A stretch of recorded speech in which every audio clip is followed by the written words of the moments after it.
बहुत समय पहले की बात है।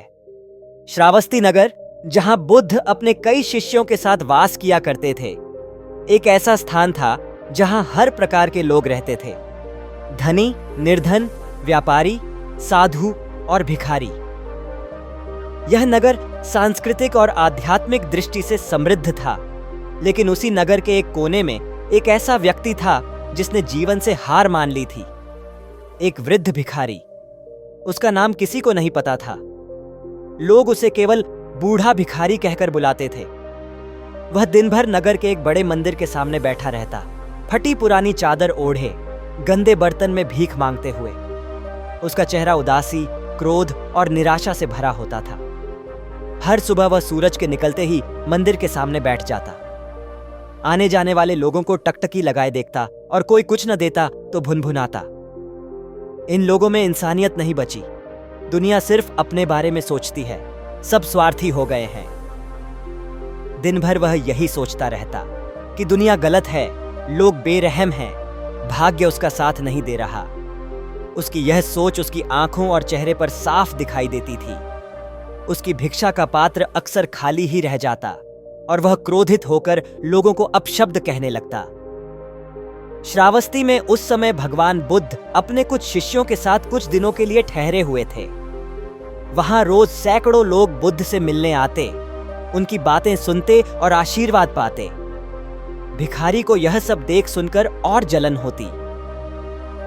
इन लोगों को तो सब कुछ मिल रहा है और मैं, जिसने इतनी तकलीफें झेली हैं, मुझे कुछ नहीं मिलता। एक दिन जब बुद्ध अकेले बैठे थे, वह भिखारी धीमे धीमे उनके पास आया।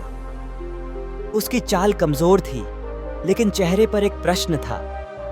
उसने बुद्ध के चरणों में बैठकर कहा, हे तथागत, मैंने जीवन में केवल दुख ही देखा है। कोई मुझे मान नहीं देता, कोई मुझे नहीं सुनता। क्या मेरा भाग्य ही ऐसा है कि मैं हमेशा भिखारी ही रहूंगा? बुद्ध मुस्कुराए। उनका चेहरा शांत था, लेकिन आंखें तेज। उन्होंने भिखारी की ओर देखा और बोले, तुम्हारे दुख का कारण न तुम्हारी गरीबी है, न तुम्हारा भाग्य। तुम्हारे दुख की जड़ तुम्हारी सोच है। भिखारी चौंक गया। वह समझ नहीं पाया कि ऐसा कैसे हो सकता है।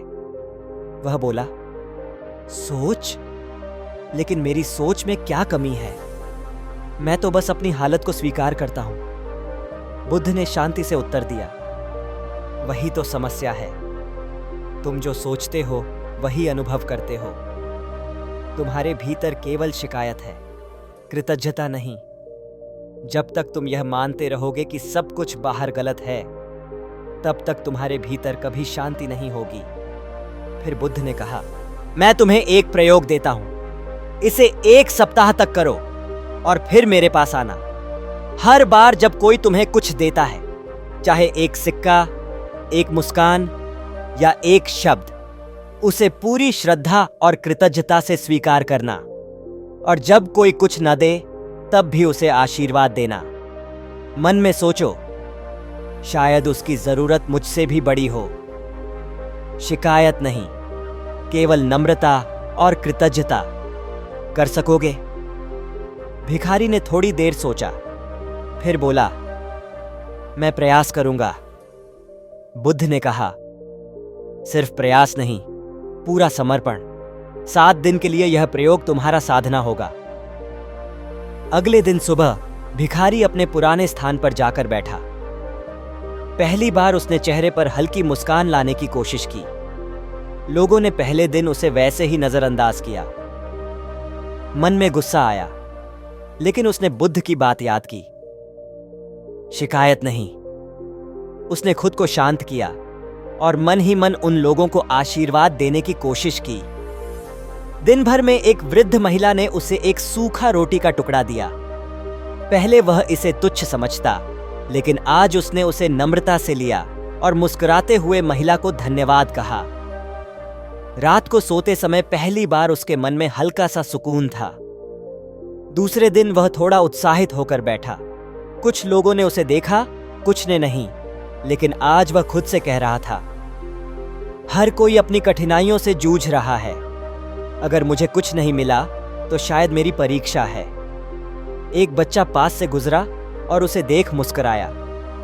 भिखारी ने भी मुस्कुराकर उसकी ओर हाथ हिलाया। यह क्षण छोटा था, लेकिन उसमें गहराई थी। वह मुस्कान उसके मन को छू गई। अब उसकी आंखों में शिकायत की जगह शांति आने लगी थी। उसने महसूस किया कि जैसे जैसे वह आंतरिक रूप से शांत हो रहा है, वैसे वैसे बाहरी दुनिया बदलती दिख रही है। एक युवक ने उसे एक चादर दी। एक महिला ने कहा, अब तुम्हारा चेहरा बहुत शांत लगता है। ये बातें भिखारी को अंदर तक हिला रही थीं। वह सोचने लगा, क्या मैं पहले ही इतना प्यार पा सकता था अगर मेरी सोच अलग होती? अब भिखारी को एहसास हो रहा था कि उसे भीख की उतनी जरूरत नहीं थी जितनी कि स्नेह, मान और स्वीकृति की। और यह सब उसे तभी मिला जब उसने दूसरों को बिना शिकायत के स्वीकार करना शुरू किया। एक दिन एक साधु उसके पास आया और बोला, तुम्हारा आभामंडल शांत लग रहा है। तुम अब एक साधक की तरह दिखते हो। भिखारी की आंखें नम हो गईं। वह सोचने लगा, मैं एक साधु जैसा दिख सकता हूं? क्या यह वही मैं हूं जिसने जिंदगी से हमेशा शिकायत की थी? 7वें दिन वह सुबह ही उठ गया। आज वह किसी इनाम की आशा में नहीं था। वह बस वहां बैठा, मुस्कुराता रहा और हर आने जाने वाले को दिल से आशीर्वाद देता रहा। उसके पास कोई आया, उसने कुछ दिया। भिखारी ने कृतज्ञता से उसे लिया। कोई नहीं आया, तब भी वह प्रसन्न रहा।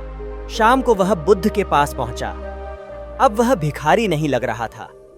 उसके कपड़े भले ही पुराने थे, पर चेहरा तेजस्वी था।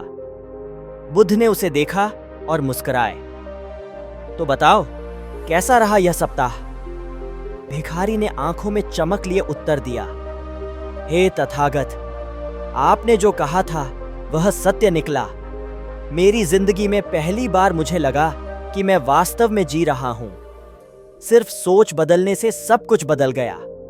लोग वही हैं, जगह वही है, बट अब मेरी आंखों का रंग बदल गया है। मेरे भीतर जो क्रोध था वह अब शांति में बदल गया है। बुद्ध ने कहा, जब इंसान अपना दृष्टिकोण बदलता है तब वह दुनिया को नए चश्मे से देखने लगता है। सोच ही असली संपत्ति है। वही तुम्हें भिखारी बनाती है, वही तुम्हें राजा भी बना सकती है। उस दिन से भिखारी ने भीख मांगना छोड़ दिया। वह वहीं मंदिर के पास बैठता, लेकिन अब वह दूसरों को मुस्कान बांटता, बच्चों को कहानियां सुनाता और आने जाने वालों को शांति और प्रेम का संदेश देता। लोग उसे अब संत बाबा कहने लगे। उसकी कहानी श्रावस्ती के कोने कोने में फैल गई। कई लोग उससे मिलने आते, उसे सुनते और प्रेरणा पाते।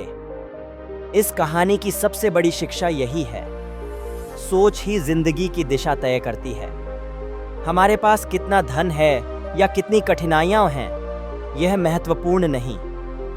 महत्वपूर्ण है कि हम उन्हें किस नज़र से देखते हैं। जिस दिन हम कृतज्ञता, नम्रता और सकारात्मक दृष्टिकोण अपनाते हैं, उसी दिन से हमारे दुख कम होने लगते हैं। दुनिया वैसी नहीं है जैसी वह है।